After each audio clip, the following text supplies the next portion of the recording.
राम राम सा। जय जवान, जय किसान, जय विज्ञान, जय संविधान, जय श्री किसान, विजय श्री किसान। भारत के महानतम विद्वान प्रधानमंत्री चौधरी चरण सिंह जी की 122वीं जयंती है 23 दिसंबर 2024, जहाँ पर देश भर में राष्ट्रीय किसान दिवस के रूप में बड़े आयोजन हो रहे हैं। दुनिया भर में उनकी महानतम जीवनी को पढ़ा जा रहा है। कैम्ब्रिज यूनिवर्सिटी से लेके ऑक्सफोर्ड यूनिवर्सिटी तक चौधरी चरण सिंह जी के द्वारा लिखित एग्रीकल्चर और इकोनॉमी की बुक्स वहाँ पर पढ़ाई जा रही है। ये हमारे लिए गौरव की बात है। जो टॉप 100 यूनिवर्सिटीज़ है दुनिया की, उनमें चौधरी चरण सिंह जी को पढ़ाया जाता है। चौधरी चरण सिंह जी के द्वारा दिए गए अर्थशास्त्र को पढ़ाया जाता है। किसान अन्नदाता है। चौधरी चरण सिंह जी ने कहा था, देश की प्रगति का रास्ता खेत और खलिहान से होकर गुजरता है। इसके लिए हमारे ग्रामीण क्षेत्र की अर्थव्यवस्थाएं मजबूत हो, ग्राम पंचायतें सशक्त बने, समाज में महिलाओं की बराबर की भागीदारी खेती से लेकर व्यापार तक और नौकरी से लेकर अफसरशाही तक और राजनीति में सरपंच से लेकर मुख्यमंत्री तक और प्रधानमंत्री तक होनी चाहिए। उनकी अवधारणाओं को वक्त ने साकार किया।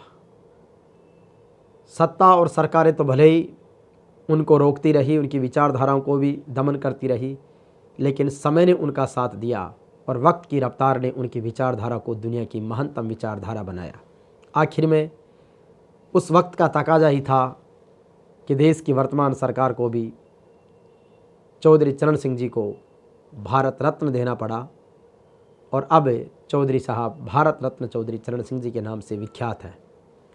हालांकि चौधरी चरण सिंह जी के बहुत से संकल्प अभी भी अधूरे हैं, लेकिन वक्त पर हमें विश्वास है, क्योंकि दुनिया में समय सबसे ताकतवर होता, शक्तिशाली होता है। इसलिए चौधरी साहब की विचारधारा निश्चित रूप से क्रियान्वित होगी। आज खुशी की बात है कि 23 दिसंबर को सीकर में किसान बोर्डिंग की नई बिल्डिंग का लोकार्पण समारोह हो रहा है। किसान कौम के लाडले उसका उद्घाटन कर रहे हैं और किसान हित से लेकर मानवता के कल्याण की बात कर रहे हैं। इसी तरीके से अलवर में हमारे जिला प्रमुख मित्र साथी बलवीर छिल्लर जी के नेतृत्व में राज्य और केंद्र के मंत्री और कांग्रेस बीजेपी से लेकर सभी दलों के पार्टी के नेता भी वहाँ पर आए हैं और चौधरी साहब की जयंती का एक बड़ा ऐतिहासिक आयोजन वहाँ पर हो रहा है। अभी डॉक्टर सतीश पूनिया जी संबोधन दे रहे थे, जिनको सुन रहा था कि किस तरीके से किसान का योगदान इस राष्ट्र की और विश्व की अर्थव्यवस्था को मजबूत बनाने के लिए है। इसी तरीके से उत्तर प्रदेश के अलग अलग इलाकों में चौधरी चरण सिंह यूनिवर्सिटी मेरठ में बड़े आयोजन हो रहे हैं। साथ ही दिल्ली के कॉन्स्टिट्यूशनल क्लब से लेकर अमेरिका और इंग्लैंड के भी अलग अलग यूनिवर्सिटीज़ के कॉन्फ्रेंस हॉल में आज चौधरी साहब की जयंती मनाई जा रही है। टीम जेवीपी मीडिया ग्रुप की तरफ से चौधरी साहब के महानतम जीवन दर्शन को लेकर समय समय पर हमने कुछ शॉर्ट्स डॉक्यूमेंट्रीज़ और अन्य मोटिवेशनल वीडियो तैयार किए हैं। उनके जो स्पीच है उनका क्लासिफिकेशन किया है और वो जन जन तक पहुंचाने का विनम्र प्रयास किया है। समाज और राष्ट्र के महानायकों की श्रेणी में चौधरी साहब को रखते हुए हम हर मंच से उनकी महानता का परिचय देते हैं। निश्चित रूप से आज चौधरी साहब के महानतम जीवन दर्शन पर एक खुशी और है कि फार्मर फोरम की ओर से हर वर्ष जो किसान पुरस्कार दिया जाता है, इस बार भी CSWRI अविका नगर के कैंपस में वो आयोजन है। उसमें भी किसान कौम के लाडले अपनी शानदार इवेंट मैनेजमेंट की टीम के साथ में उस किसान पुरस्कार समारोह का आयोजन कर रहे हैं, जिसका मैं एक हिस्सा हूँ। इस अवसर पर यह बताते हुए भी खुशी है कि हमने किसानों की समृद्धि का रास्ता प्रशस्त करने के लिए द अरावली समृद्धि किसान फार्मर प्रोड्यूसर कंपनी का गठन किया है।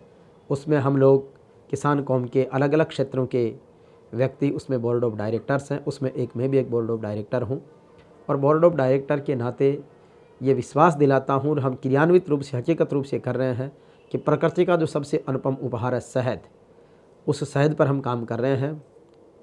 अमृत के समान वो शहद आपके स्वास्थ्य के लिए बहुत महत्वपूर्ण है और अरावली शहद के नाम से उसका प्रोडक्ट है।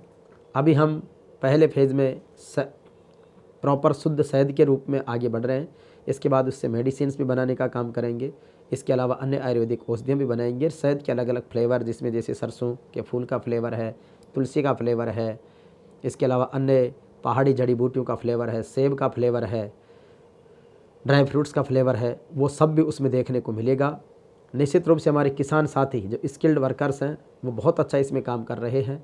हमारे जो सहभागी इसमें हैं, साथ जुड़े हुए इन्वेस्टर्स हैं, किसान साथी हैं, जो निश्चित रूप से एक शिद्दत के साथ में काम कर रहे हैं, प्रकृति के सबसे सर्वोत्तम उपहार के लिए काम कर रहे हैं, उनके जीवन में भी उसी तरीके की खुशबू, मधुरता और समृद्धि आ रही है। तो किसान दिवस पर हम उन सभी किसानों को और इस किसान की अर्थव्यवस्था से चलने वाली संपूर्ण मानव जाति को बधाई देते हैं कि निश्चित रूप से हम किसान के हितैषी रहेंगे तो किसान हम सब के लिए कल्याणकारी रहेगा। दुनिया में कोरोना वैश्विक महामारी के दौर में जब सारी अर्थव्यवस्थाएं ध्वस्त हो रही थी, उस दौर में भी भारत की ग्रामीण अर्थव्यवस्था किसानों की बदौलत निश्चित रूप से एक मजबूती के साथ में खड़ी थी। तो किसान अन्नदाताओं को नर सेवा नारायण सेवा, इंसानियत सबसे बड़ा धर्म है। हम विद्यालय में भी जाते हैं तो यही सीखते हैं कि ज्ञानार्थ प्रवेश लिया हमने, सेवार्थ प्रस्थान करें, कर्म क्षेत्र का करें चयन, हम जग में रोशन नाम करें। हमारे किसान कौम के लाडले अलग अलग क्षेत्रों में, आज वो आर्मी से पुलिस तक, स्पोर्ट से स्पेस तक, और दुनिया में शिक्षा के स्कूल से लेकर और यूनिवर्सिटी तक उनका अपना परचम है। देश की प्रशासनिक व्यवस्थाओं में, राजनीतिक व्यवस्थाओं में निश्चित रूप से उनकी भागीदारी, उनकी योग्यता, प्रतिभा और उनके विशेष उपलब्धि की खातिर है। ये उपलब्धियाँ उन्हें माँ प्रकृति परमात्मा खूब बख्शीश प्रदान करे।